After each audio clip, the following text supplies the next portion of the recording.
Hi hello, मी दीपाली खूप मनापासून स्वागत करते तुम्हा सर्वांचं आपल्या यूट्यूब चॅनलमध्ये. सो आज होता रुद्रांचा बर्थडे. सो त्या दिवशीचा हा व्लॉग आहे. टाकायला थोडंसं लेट झालं, चला म्हणलं टाकू नंतर. सकाळची सुरुवात मस्त अशी आंघोळीपासून सुरुवात झाली. नवीन कपडे घातले, नवीन मस्त असं पैंजण घातलं आणि हे बघा डेकोरेशन केलं होतं. सकाळीच केलं आम्ही, सकाळीच सेलिब्रेट केला बर्थडे 11-12च्या दरम्यान, कारण संध्याकाळचा आमचा दुसराच प्लॅन होता.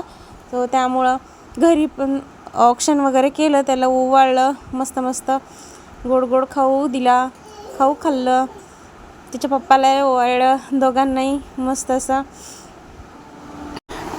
पैंजण घालताना एवढा रडत होता, बाप रे, ते नकोच म्हणत होता, कारण ना पहिल्यांदाच घालत होते मी त्याला आणि मला खूप जास्त आवडतात. म्हणजे माझीच आवड आहे की मुलांच्या पायामध्ये पैंजण छुमछुम सगळ्या घराने मस्त वाजत जिकडे जाईल तो वाजणार.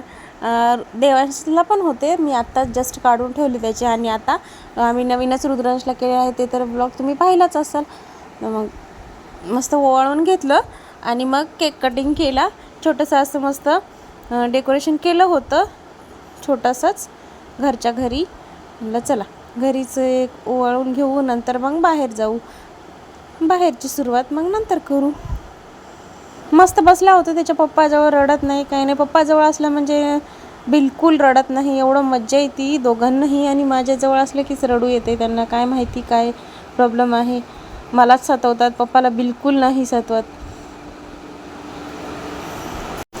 त्यानंतर त्याच्या माऊनं पण मस्त ओवाळून घेतलं आणि बघा कसं बघतोय त्याच्या माऊकडं. त्याचं असं म्हणणं की आज काय चालू आहे यांचं, रोज तर असं काही करत नाहीत. मग तिने पण ओवाळून घेतलं, मी पण ओवाळले. बाकी दुसरं कोणी आलं नव्हतं, घरीच आम्ही दोघींनीच ओवाळलं, कारण आजूबाजूला पण कोणी मी नव्हतं बोलवलं. म्हटलं जाऊ दे, असं पण बाहेरच करायचं होतं आम्हाला, तर त्यामुळं काही कोणाला नाही सांगितलं. पहिला बड्डे देवांचा खूप मोठा केला होता, आम्ही सगळ्यांना इन्व्हिटेशन दिलं होतं. म्हणलं आता रुद्रांशा आपल्यामध्येच करून घेऊ. त्यानंतर आली केक कटिंगची टाईम. सो बघू शकता त्याने एवढा एन्जॉय केला, मस्त स्वतःच केक कट करत होता. मला वाटलंही नव्हतं की तो केक वगैरे कट करल, खाऊ घालल. बघू शकता खूप मस्त आणि एकदम शांत, नाही न रडता न काही करता. केक पण नाही त्यांनी खराब केला, मस्त असं चाकून कट करत होता. त्याला मज्जा येत होती, काय माहिती कसं माहिती त्याला. आणि स्वतःच खाऊ पण घालत होता आम्हाला दोघांनाही, सगळ्यांनाच, त्याच्या माऊला पण त्याच्या भावाला पण. मस्त एन्जॉय केला आणि एकदम छान वाटलं, छान मस्त. आम्ही तर खूप खुश झालो त्याला पाहून. सहसा पहिल्या बड्डेमध्ये तर रडतातच, पण तो नाही रडला. आता बघू शकता बड्डे बॉय कसा रेडी झाला आहे. दोघांनाही सेम कपडे घेतले होते मी बड्डेचे, ते तर तुम्हाला दाखवलेच होते. आम्ही निघालो होतो मग बड्डे सेलिब्रेट करण्यासाठी आमच्या लोकेशनवर. मस्त असं रेडी झालो, 5च्या दरम्यान निघालो होतो.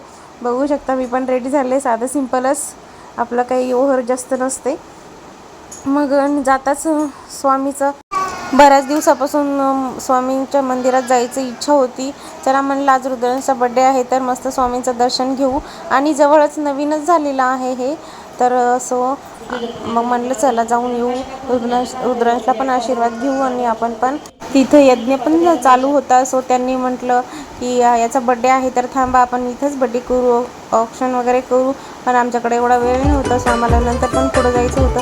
ते बघा छोटे छोटे तमाशे जैसे पानी बताशे हाथों से ना जाने दे, हाले हाले झरोके चल खोले खुशी के थोड़ी हवा तो आने दे, दबे दबे पाँव जरा चले आओ, ये पल मिलेंगे कहाँ, ये जिंदगी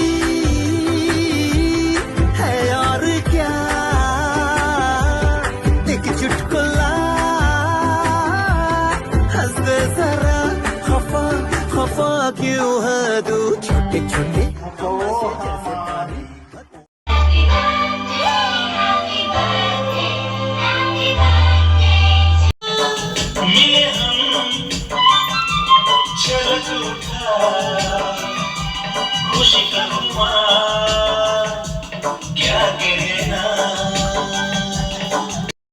अशा प्रकारे आमचा खूप छान बड्डे सेलिब्रेट झाला आणि खूप मस्त होतं तिथलं डेकोरेशन वगैरे, खूप छान, खूप डान्स केला, खूप एन्जॉय केला आणि खूप मस्त असं बर्थडे सेलिब्रेट झाला. त्याच्यानंतर आम्ही घरी आलो. चला भेटू नेक्स्ट व्हिडिओमध्ये. बाय.